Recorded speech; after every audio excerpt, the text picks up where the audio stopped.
Welcome to the Businessmen and Women of Color podcast. I am your host, Ann Alston, and it is once again my pleasure to bring quality programs to all of you. I am excited again to have another amazing professional here on the podcast today, and looking forward to interviewing her, and we're going to introduce her in just a moment. 2018 is on fire with so many different participants that are across the country that is on this platform. So if you're not on this platform in 2018, you definitely need to get on this platform in 2019. Just in case you didn't know, the purpose of the BMWC is to not only share your industry information, but we are encouraging you, the working professionals, to enter their line of work and know about the different trends and changes in our industry. There is tons of information on each and every podcast page, so please make sure you take a moment to visit all of the pages, listen to all the podcasts, and reach out to the BMWC community because they are here to serve you. Before we get started, we would like to thank our corporate sponsors, which are Kat Serrano, LLC, Cheryl Wood Empowers, Concern and Learning, Evangelism Radio, Genesis Preferred Solutions, J Coach International, Nels Tax Help, My Financial Home, Power, STCI, and the Student Teacher, along with our business partners and affiliates and everyone who is supporting this event. Today, as promised, we're going to talk to Latoya Simmons, who is on the podcast today, and she is someone who is out there doing lots of great stuff, and we're going to talk to her today about her profession and her background.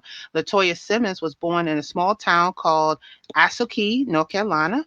At the age of 4, she moved to Strasbourg, Germany, where she lived there until the age of 11 years old.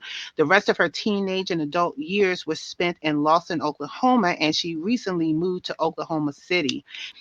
She started working and opened up a local child care center where she found that this was a great opportunity for her to serve children of all ages. She specialized with preschool groups and stayed in this industry for more than 15 years.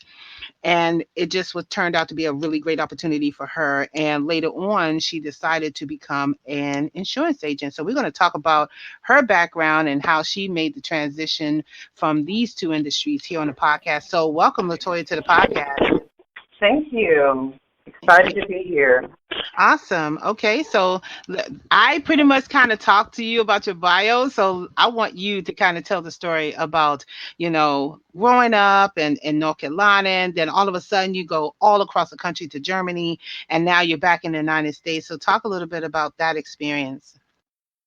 It was really a great experience, very eye-opening, being very young and leaving. I'm pretty sure it was a little bit harder for my parents to make that transition than it was for us being little young kids. But it was a really awesome experience just to experience different cultures growing up. And I'm a military brat, so along with, being in Germany and meeting a lot of natives in Germany, we also got to meet just a lot of different people all around the world because their parents are in the military as well.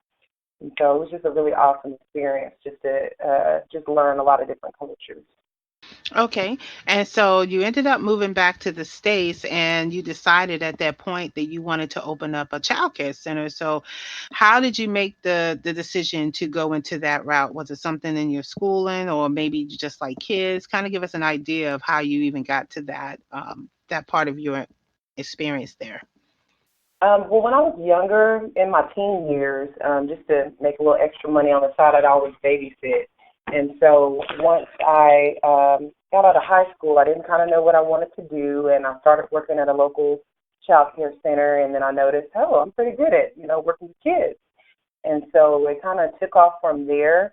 I was an assistant director at one of the smaller daycares in my town, and then I decided I kind of wanted to venture out and do my own thing. And so I actually had a home daycare called Tiny Tots Home Daycare, and I had about 12 kids in my home every day, and I had two ladies on staff, and it was an awesome experience. At that time, I was also a military wife as well, so it was kind of great because I got to integrate my background being a military brat and then kind of bring that into my business because I was in a military town, so a lot of the kids and parents that I serviced were military families as well.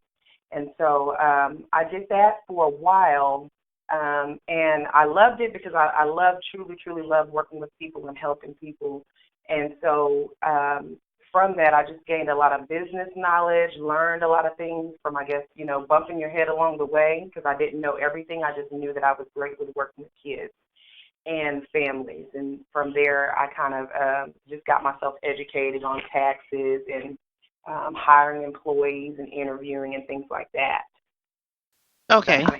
So one of the things I want to kind of dig deep into is about the local daycare center, because people who are picking this particular category that you're in as far as daycare, talk about a little bit about the requirements of running a daycare and how difficult it is and how gratifying it may be, because one of the great things about this podcast is that people can share the good and bad with industries so that they can understand what they need to do if they ever want to open up a local child care center. In order to run your own, you'll have to receive a CDA, which is called a Child Care Development Associate, and its credentials pretty much put you at the top of the scale and showing that you're educated in that area. And they usually have those in every local area, either if you're working in a child care center or a technology center, and the colleges also offer it as well. And so you can receive that. You can either get a preschool CDA, an infant CDA, or a school-age CDA, just depending on which area or age groups that you prefer to work with. And so once you receive that, you're able to go and open up your own, and you can qualify to be either a one-star center or a two-star center, just based on the qualifications that you have and your staff have as well. Okay. And so did you run your daycare out of your home, or did you go and get a facility to do that? I ran it out of my home. I had a large home daycare, so I could have up Okay. to 12 children in my home. Okay, awesome. Okay, and then at some point or another, there was this shift in your career where you decided to do insurance. And so how did you come up with that? What was that thing that happened with you that decided to shift your thought process to say, I think I want to switch gears now? Well, one thing I say that can kind of tie it together is I loved working with people and I loved working with the children, but it kind of I felt as if I had reached the highest that I could go in that field. And so either I could, decide to go back to school and become a teacher, or, make the big jump and open up my own center. And so I felt as if, I'm great at doing this, but I want to know that I can do something else outside of this field, because that was really about all that I had done since I'd gotten out of high school. And so I decided, I was just thinking kind of one day, and I said, maybe I should try something kind of in the sales realm, because I do love working with people. And I did a little research on real estate and insurance, and I felt like insurance would be the right fit for me. Okay. All right. So once you got into the insurance field, what were some of the obstacles that you had to face just to try to get into that industry? Well, because it was all brand new, didn't know really where to go with it at first, and so you have to get licensed in that as well. Each state has a different qualifications for what you have to do, and so I did a school for that. The schooling took about maybe about 3 months to do, and from there you'll take a state licensing test, and once you pass your state licensing, then you can go and apply to whatever insurance company that you see yourself at. Okay. So being a African American woman in the insurance field and having to go and get your license in insurance, do you find that there is an abundance of us in this industry, or do you find it challenging just being a female in this industry? I would definitely say insurance does not, at least in the area that I'm in, a lot of women aren't in this field. So in my office, for instance, I'm the only female agent, and there are 7 agents in my agency, and so I am the only female. I'm also the only African American female, so it can At times be intimidating, I guess, to some people, but I feel like also sometimes you can take that and you can kind of make yourself stand out because of that. And so you're kind of bringing in a different aspect, a different way that you may present your products to people just because it is a male dominated industry. Okay. And so part two of that question is I know for some people of, minorities finding it hard to purchase different types or different products of insurance. Do you find that we always have a problem with trying to invest in any kind of insurance product, like whether it be health, home, auto? We know that if we drive, we got to have car insurance. We know that. But when Hmm. it comes to stuff like retirement and, insurance or health or any other type for their business, do you find it very difficult for small businesses or minority individuals to invest in these type of products? I would definitely say on the life insurance portion of it, and that's one of the, I should have said that earlier too, that's one of the reasons why, one of the biggest reasons I decided to become an insurance agent is because I'm so passionate about life insurance. And I feel like everyone should have that.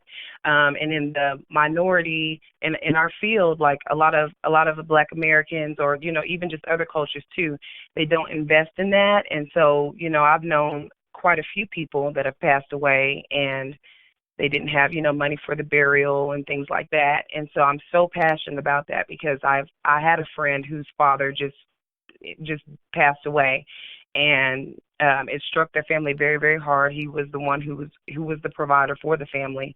And so his wife, she's struggling now because he did not have life insurance.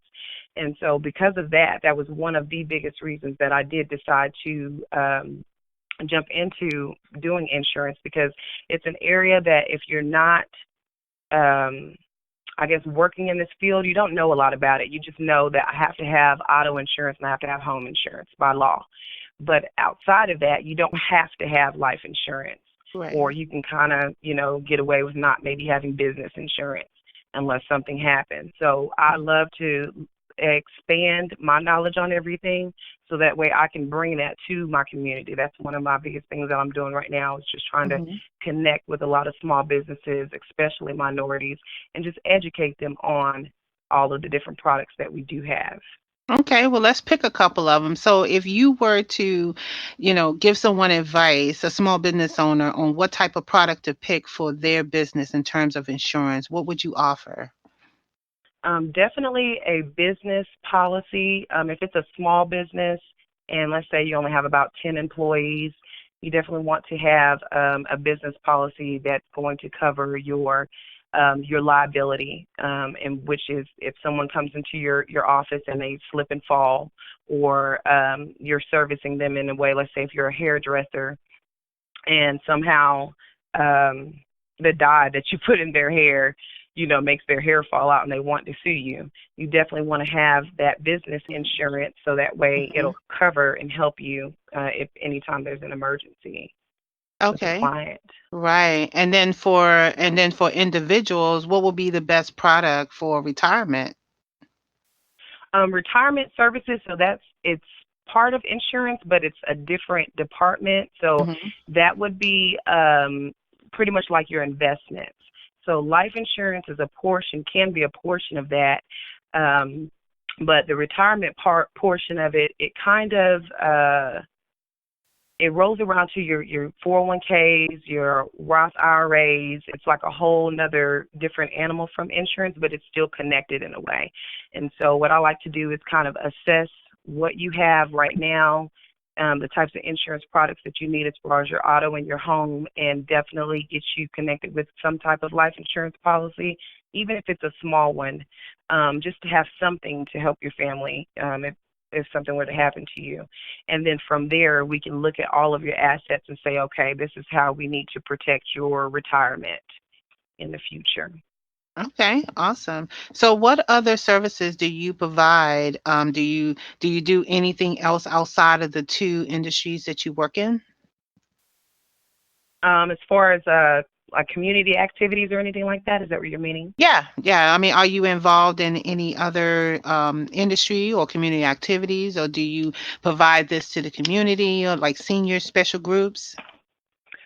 Yes, right now I'm actually working on helping with some seniors. We got some projects coming up that I'm going to be a part of in the community, just kind of educating them on insurance and a lot of just retirement services as well.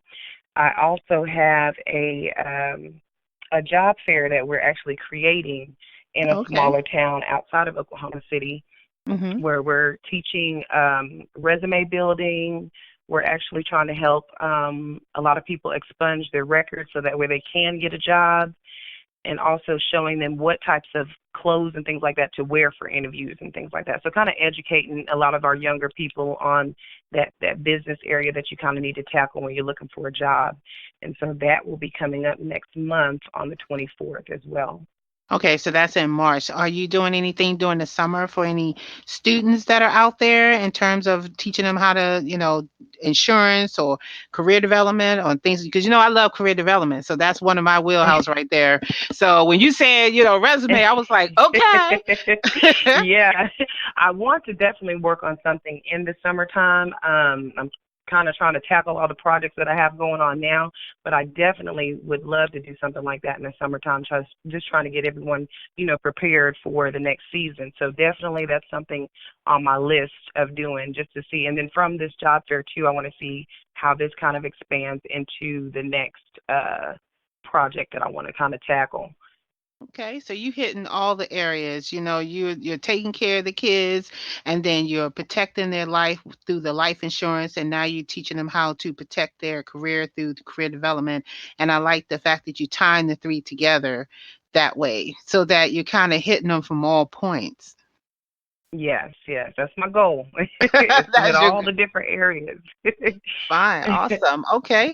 So, why don't you give everybody your contact information so they can reach out to you if they have questions about life insurance? Because a lot of us don't really understand all the different products out there. And I know that one of them is that, like you said earlier, that you want to see our financial backing. And I think part of that we feel like, oh, I don't want people to know my background or my financial status, but we need to figure out where your Mhm. status is so that you can figure out if you can afford it.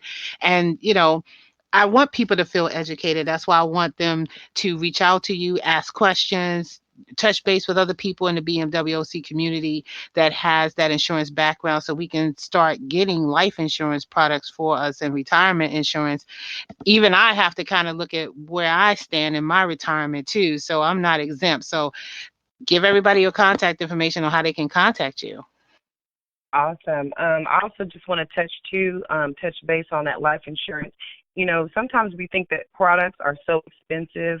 I just quoted a product to one of my clients the other day, the life insurance for $50,000 worth of coverage with $12 a month.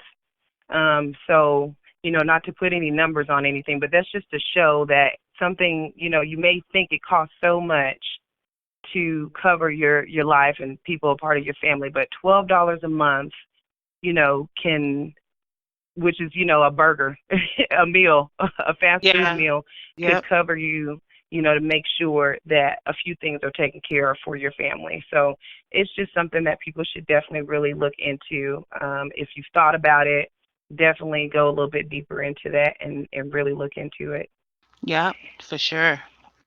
But my contact information is I can be reached. My personal line is 405-438-6747. I can also be reached online, and my email is latoya.simmons@countryfinancial.com, and my website is countryfinancial.com/latoya.simmons.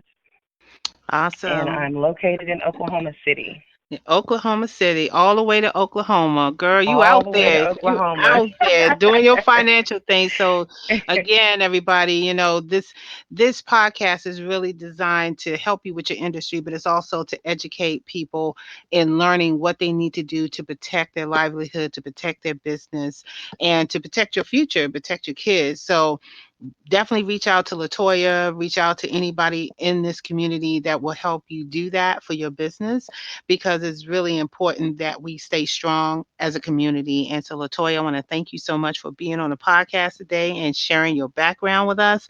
I know that I need to reevaluate where I am too. So I also learned a lot about how to, use your gifts. And you've done a really great job of that, taking care of kids and also doing insurance. And now you're even doing much better with career development, which I am really, really happy to hear about that too. So thank you so I'll much. have to reach out to you and get some more ideas on that career development for sure. Oh, yeah, absolutely. Anytime. Anytime.